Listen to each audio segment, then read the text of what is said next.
भरोसा भाग्यमा गर्नुहुन्छ भने जति लेखेको छ त्यति नै पाउनुहुनेछ।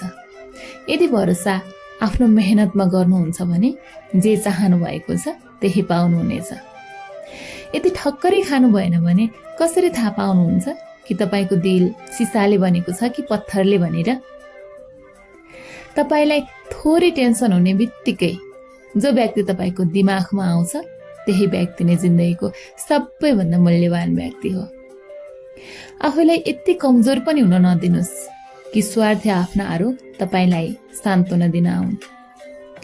कोही मानिसहरू यस्ता हुन्छन् कि उनीहरू हाम्रो अगाडि मात्रै हाम्रा हुन्छन्।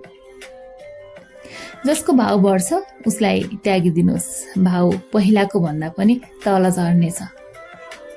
जिन्दगी एक ऐना जस्तै हो, यो त्यति बेला मुस्कुराउँछ जति बेला हामी मुस्कुराउँछौँ।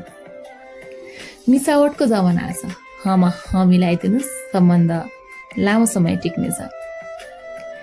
यदि मतलबी आफ्नाहरूलाई गुमाउनु एक हार हो भने मलाई यो हार पनि स्वीकार छ। मलाई एक्लै रहनुमा कुनै टेन्सन हुँदैन, तर झुटा मानिसहरूको बीचमा बसेर झुटो मुस्कान फिजाउन निकै कठिन लाग्छ। म यसकारण पनि सदैव मुस्कुराइरहन्छु कि दुनियाँलाई नलागोस् कि यो भित्रबाटै टुटिसकेको छ। जिन्दगीलाई गमलामा रोपेको फुल जस्तो नबनाउनुहोस्, जो थोरै गर्मी र थोरै हावापानी पनि सहन नसकेर ओइलाओस्। जिन्दगीलाई जङ्गलको रुख जस्तै बनाउनुहोस्, जो हर परिस्थितिमा मस्तीसँग झुमिरहोस्। जरुरी छैन कि जसमा सास छैन उसलाई मात्र लास भनियोस्। जसभित्र जुत्ता खियाएर बनाएको पहिचान र कसैको जुत्ता मोलेर बनाएको पहिचानमा आकाश जमिनको फरक हुन्छ। अचम्म लाग्छ, सुगाले खुर्सानी खाएर पनि मिठो बोल्छ, अनि मान्छे चिनी खाएर पनि यति तितो कसरी बोल्न सकेका होलान्?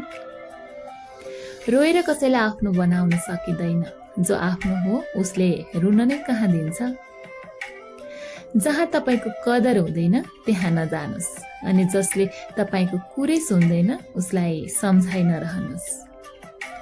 आफूभित्र कमजोरी खोतल्न बन्द गरिदिनुहोस्। तपाईँ जस्तो हुनुहुन्छ सर्वश्रेष्ठ हुनुहुन्छ। सर्प घरमा देखियो भने मानिसहरू लट्ठी लिएर मार्न तम्सिन्छन्। यदि त्यही सर्प शिवलिङ्गमा देखियो भने मानिसहरू हात जोड्न थाल्छन्। त्यसैले मानिसहरू सम्मान तपाईँको होइन, तपाईँको स्थिति र स्थानको गर्ने गर्छन्।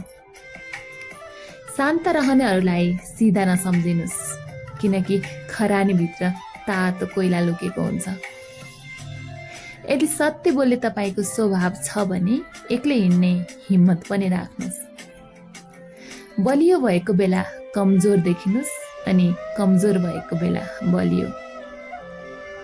बार बार कोही आउँदैन तपाईँको जिन्दगीमा, त्यसैले त्यो मान्छेलाई सधैँ कदर गर्नुहोस् जो तपाईँसँग छ। प्रेमको सही पहिचान इज्जत हो। जो इज्जत गर्न सक्दैन उसले प्रेम गर्न सक्दैन। कसैलाई सम्झाउँदा वाक्क पर्नुभयो भने एकपटक आफैलाई सम्झाउनुहोस् अनि शान्तिले बस्नुहोस्। हालात गरिब नै किन नहोस्, तर सोच भिखारी हुनु भएन। यदि नियत सफा छ भने भाग्य नराम्रो हुनै सक्दैन। जिन्दगी आफ्नो हो, त्यसैले भरोसा पनि आफैमा राख्नुहोस्।